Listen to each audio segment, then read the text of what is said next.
What's up, guys? We're getting ready to load some media. So what we use, guys, is Expel. Primarily we use Expel Ultimate Plus. What you got here already rolled out on the table is Expel Stealth.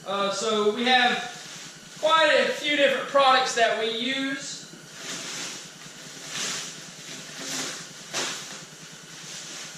So this is what we call loading the media, or some may call it setting up to do their pre-cut.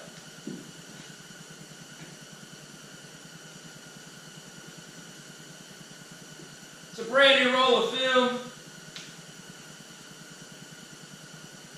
We've been very fortunate, guys.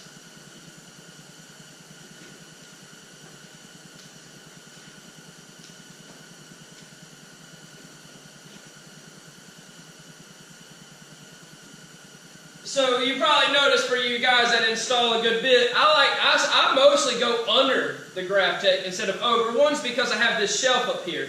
So my habits had to be developed a little different than yours to accommodate my small installation facility. Once we get our new shop built, I'll probably load over the GrafTech. I'm not sure yet. I like this way, guys.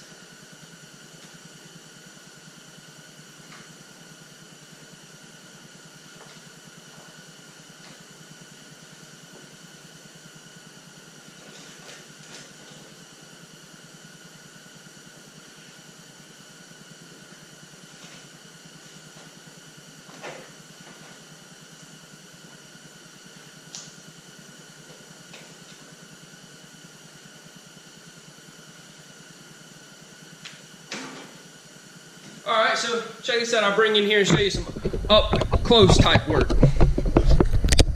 Right here, these are called pinch rollers. As you can see there.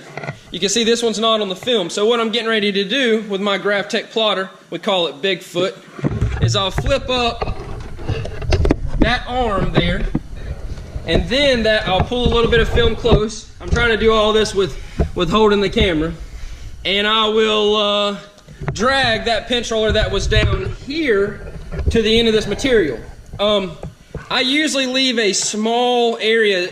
I don't know the proper terminology for it, but I call it film walking.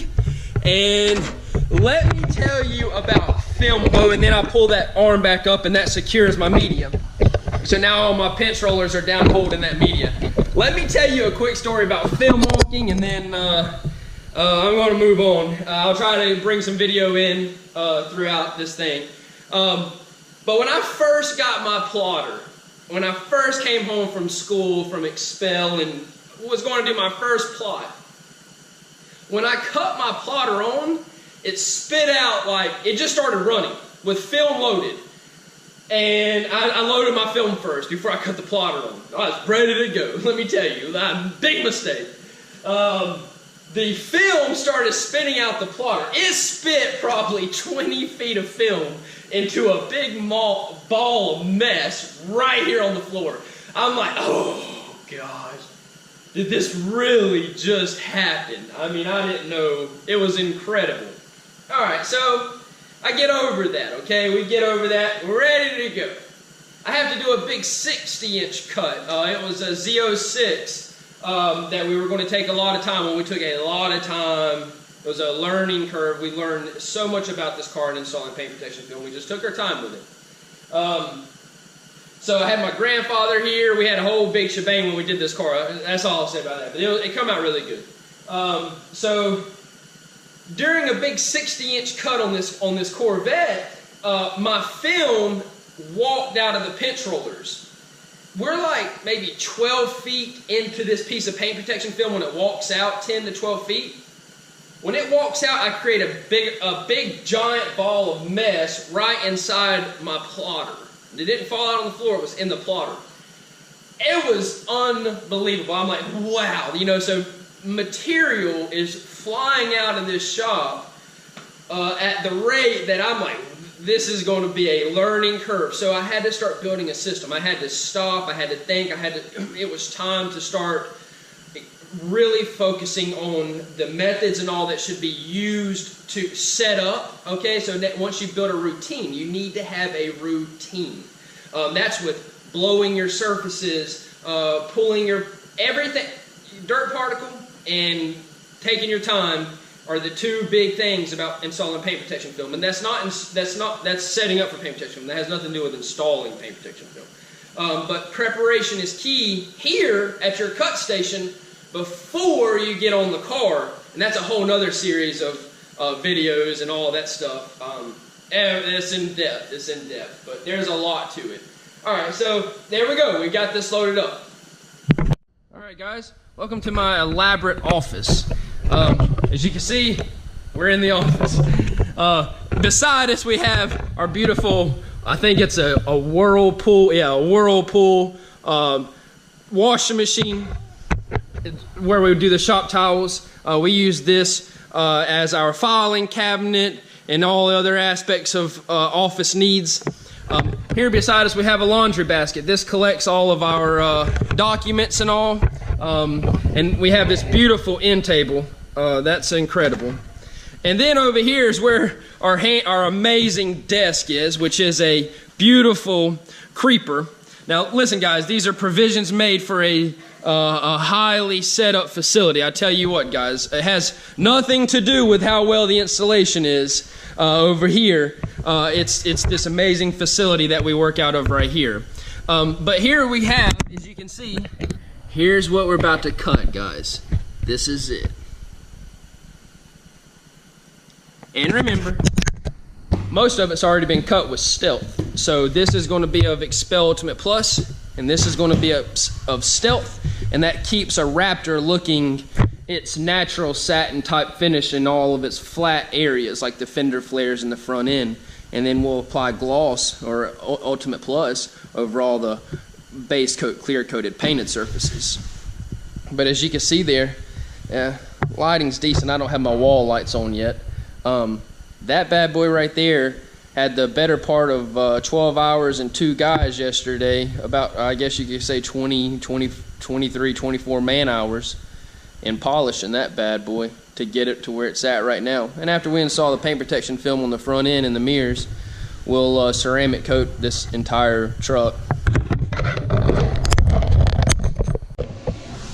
One of those quick glances in time that everyone likes to see but gets tired of seeing because it's overplayed. It's the GraphTech plotter cutting out the template. Here we go guys, but let's get a little bit more in depth here. Here's what you see. That's only while working with the Bigfoot. Keep some small tools up through here. Sharpie, rubber band, this tape measure. I'm not going to review a tape measure here on this video channel, but buy one of those. I went through Lowe's and that's the best one.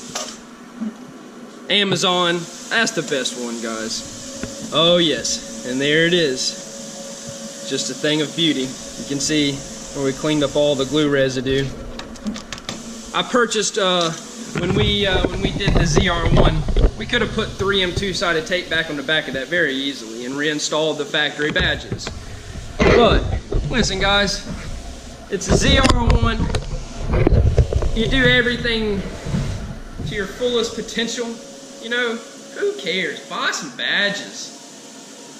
Bought brand new badges and put brand new badges on it. Had them overnighted for no reason. Just wanted to put new badges back on it. And we didn't mind, guys. If anything, peace of mind that my tape, for whatever reason, is not as good as their tape. It is what it is. Alright guys, and here we are. So now the film has been pulled, alright, here's how the process works. Load the material, send it through the pinch rollers. Your programming all cuts this to what you want, what you specify. Falls in the basket, do your cross cut, roll it easily, drag it up on the table, roll it out. All this has been blown clean. No dust, no dirt, none of those types of particles. So we were working clean surface to clean surface here. No water, just working dry. This surface is getting ready to get prepped. And then we'll start working piece by piece off of that giant piece of material that's got a bunch cut out in it. We'll work piece by piece off and work them over here onto the car.